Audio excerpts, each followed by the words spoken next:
ನಮಸ್ಕಾರ ನಮ್ಮೆಲ್ಲ ಆತ್ಮೀಯ ಕನ್ನಡದ ಮನುಷ್ಯಗಳಿಗೆ.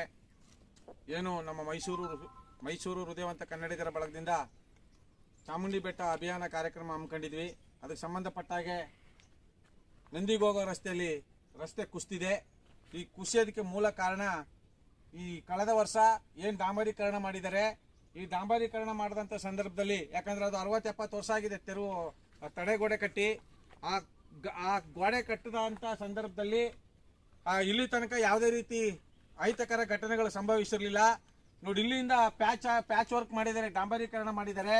ಈ ಡಾಂಬರೀಕರಣ ಮಾಡಬೇಕಾದಂಥ ಸಂದರ್ಭದಲ್ಲಿ ಬುಲ್ಡೋಜರು ಮಟ್ಟ ರೋಲರ್ ಹೋಗ್ಬೇಕಾದಂಥ ಸಂದರ್ಭದಲ್ಲಿ ಆಗಿರಬೇಕು ಅಂತ ನಮಗೆ ಮೇಲ್ನೋಟಕ್ಕೆ ಪ್ರತ್ಯಕ್ಷವಾಗಿ ಕಾಣ್ತಾ ಇದೆ. ಸುಮಾರು ಏನು ದೊಡ್ಡ ದೊಡ್ಡ ಬಂಡೆಗಳು ಹಾಗೂ ಚಪ್ಪಡಿ ಕಲ್ಲುಗಳಿದೆ. ಆ ಕಲ್ಲುಗಳು ಒಂದು ಮಣ್ಣಿನ ಆಧಾರದ ಮೇಲೆ ನಿಂತಿತ್ತು. ಯಾಕಂದ್ರೆ ಸಿಮೆಂಟು ಕರೆಕ್ಟಾಗಿ ಹಾಕಿಲ್ಲ, ಹಾಗೂ ಕಬ್ಬಣಗಳು ಹಾಕಿಲ್ಲ, ಹಾಗೂ ಜಲ್ಲಿಯೂ ಸಹ ತಟ್ಟದೆ ಬರೀ ಮಣ್ಣಿನ ಆಧಾರದ ಮೇಲೆ ಕಲ್ಲುಗಳು ಕುಣಿಸಿದ್ರು. ಈ ಚೆನ್ನಾಗಿ ಮಳೆ ಜಾಸ್ತಿ ಬಂದಂತ ಸಂದರ್ಭದಲ್ಲಿ ಆ ಕಲ್ಲುಗಳು ಶಿಥಿಲಗೊಂಡು ಮಣ್ಣು ಕರಗಿ ಗೋಡೆ ರಸ್ತೆ ದುರಸ್ತಿ ಆಗಿದೆ, ಒಂದ್ ಕಡೆಯಿಂದ ಕುಸಿತಾ ಇದೆ.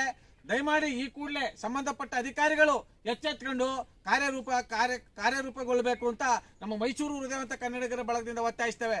ಸುಮಾರು 80 ವರ್ಷದಿಂದ ಮಾಡಿದಂತ ತಡೆಗೋಡೆ ಯಾವುದೇ ರೀತಿ ತೊಂದರೆ ಆಗದೆ ಈ ಒಂದು ಕಳೆದ ವರ್ಷ ಮಾಡಿದಂತ ಡಾಂಬರೀಕರಣ ನೋಡಿ, ಅದಕ್ಕೆ ಕರೆಕ್ಟ್ ಆಗಿ ಕಾನೂನುಬದ್ಧವಾಗಿ ಜಲ್ಲಿ ಯಾವ್ಯಾವ ಮಟ್ಟದಲ್ಲಿ ಹಾಕ್ಬೇಕು ಅದನ್ನ ಪೌಷ್ಟಿಕಾಂಶ ಕರೆಕ್ಟಾಗಿ ಕೊಟ್ಟಿಲ್ಲ. ಕೊಡದಂತ ಸಂದರ್ಭದಲ್ಲಿ ಯಾವುದೋ ಒಂದು ಕಲ್ಲು, ದೊಡ್ಡ ಕಲ್ಲು ಬುಲ್ಡೋಜರ್ಗೆ ಸಿಕ್ಕಿ ಅದು ಅಮುಕಿದಾಗ ಅದು ಸಡ್ಲಾಗಿತ್ತು. ಈಗ ಮಳೆ ಬಂದಂತ ಸಂದರ್ಭದಲ್ಲಿ ಆ ಮಣ್ಣು ಕುಸಿದು ರಸ್ತೆ ಕುಸಿದಿದೆ. ಇಷ್ಟು ಮೇಲ್ನೋಟಕ್ಕೆ ಕಾಣ್ತಾ ಇದೆ. ದಯಮಾಡಿ ಮುಂದಿನ ದಿನಗಳಲ್ಲಿ ನಗರ ಪಾಲಿಕೆ ಸದಸ್ಯರಾಗಿರ್ಬೋದು, ನಗರ ಪಾಲಿಕೆ ಆಯುಕ್ತರಾಗಿರ್ಬೋದು, ಸಂಬಂಧಪಟ್ಟಂತ MLA ಆಗಿರ್ಬೋದು, ಯಾರೇ ಆಗಿರ್ಬೋದು, ಜನಸೇವಕರು ಪ್ರಾಮಾಣಿಕತೆಯಿಂದ ಒಳ್ಳೆ ಗುಣಮಟ್ಟದ ರಸ್ತೆಗಳನ್ನ, ಒಳ್ಳೆ ಗುಣಮಟ್ಟದ ತೆರವು ಈ ತಡೆಗೋಡೆನ ನಿರ್ಮಿಸಬೇಕು ಅಂತ ನಮ್ಮ ಮೈಸೂರು ಹೃದಯವಂತ ಕನ್ನಡಿಗರ ಬಳಗದಿಂದ ಹೃದಯಪೂರ್ವಕವಾಗಿ ಒತ್ತಾಯಿಸ್ತೇವೆ. ಜೈ ಕನ್ನಡಾಂಬೆ, ಜೈ ಭುವನೇಶ್ವರಿಗೆ, ಜೈ ಚಾಮುಂಡೇಶ್ವರಿಗೆ. ನಮಸ್ಕಾರ, ಎಲ್ಲರಿಗೂ ಹೃದಯಪೂರ್ವಕ ಧನ್ಯವಾದಗಳು. ನಮಸ್ಕಾರ ಗೆಳೆಯರೆ.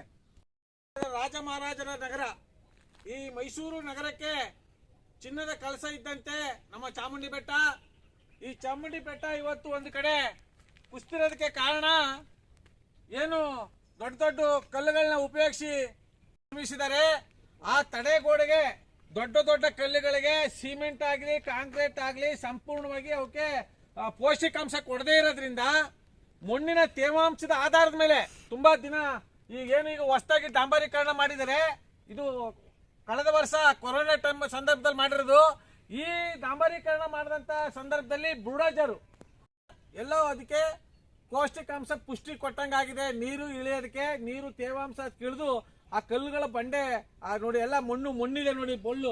ಅದಕ್ಕೆ ಕಾಂಕ್ರೀಟು ಅಥವಾ ಸಿಮೆಂಟು ಜಲ್ಲಿ ಏನು ತಡೆಗೋಡೆಗೆ ಭದ್ರವಾಗಿ ಕೊಡದಿರೋದ್ರಿಂದ ಕೆಳಗಡೆ ದಪ್ಪ ಕಲ್ಲುಗಳಿದ್ದದ್ದು ಮಣ್ಣಿನ ತೇವಾಂಶದ ಮೇಲೆ ಕಲ್ಲುಗಳು ಕುಸಿದಿದೆ. ಯಾರ ವಿಜ್ಞಾನಿಗಳು ಬಂದ್ರು ಅಷ್ಟೇ, ಯಾವ ಇಂಜಿನಿಯರ್ಗಳು ಬಂದ್ರು ಅಷ್ಟೇ. ಈಗ ಮೈಸೂರು ನಗರದಲ್ಲೇ ಇಂಜಿನಿಯರ್ಗಳು ಚೆನ್ನಾಗಿರೋ ರಸ್ತೆನ ಯಾವಾಗ ಮಾಡಿಲ್ಲ ಅಂದ್ರೆ ಇನ್ನು ಇದನ್ನ ಯಾವ ಆಧಾರದ ಮೇಲೆ ಮಾಡಿರ್ತಾರೆ ಅವರು. ಈ ಮೇಲ್ನೋಟಕ್ಕೆ ನಮಗೆ ಕಾಣ್ತಿರೋದೇನಪ್ಪ ಅಂದ್ರೆ, ತಡೆಗೋಡೆಗೆ ಭದ್ರವಾದಂತ ಕಾನೂನುಬದ್ಧವಾಗಿ ಸಿಮೆಂಟು ಜಲ್ಲಿ ಮರಳು ಅದನ್ನ ಕರೆಕ್ಟ್ ಆಗಿ ಅದು ಕೊಡದೇ ಇರೋದ ಕಾರಣ ಆ ಕಲ್ಲುಗಳ ಭಾರಕ್ಕೆ ತಡೆಗೋಡೆ ಕುಸಿದಿದೆ. ಈ ತಡೆಗೋಡೆ ಕುಸಿತಿರೋದ್ರಿಂದ ಇದು ಮುಂದಿನ ನಮ್ಮ ಜನನಾಯಕರಿಗೆ ಎಚ್ಚರಿಕೆ ಗಂಟೆ. ದಯಮಾಡಿ ಮುಂದಿನ ದಿನಗಳಲ್ಲಿ ಈ ರೀತಿ ಕಳಪೆ ಕಾಮಗಾರಿ ಮಾಡೋದಾಗ್ಲಿ. ನೋಡಿ, ಉದಾಹರಣೆಗೆ ಡಾಂಬರ್ ನೋಡಿ, ಅದಕ್ಕೆ ಬರೀ ಸಣ್ಣ ಜಲ್ಲಿ ಹಾಕಿ ಡಾಂಬರ್ ಹಾಕ್ಬಿಟ್ಟು ಬಿಲ್ ಮಾಡ್ಕೊಂಡವ್ರೆ. ಇದಕ್ಕೂ ಸಹ ಜಲ್ಲಿ ಯಾವ ಶೇಕಡವಾರು ಜಲ್ಲಿ ಕಾನೂನಾತ್ಮಕವಾಗಿ ಜಲ್ಲಿ ಬಳಸಿ ಡಾಂಬರೀಕರಣ ಮಾಡಿಲ್ಲ. ನೋಡಿ, ಎಷ್ಟೋ ಕಡೆ ಬಿರುಕು ಬಿಟ್ಬಿಟ್ಟಿದೆ.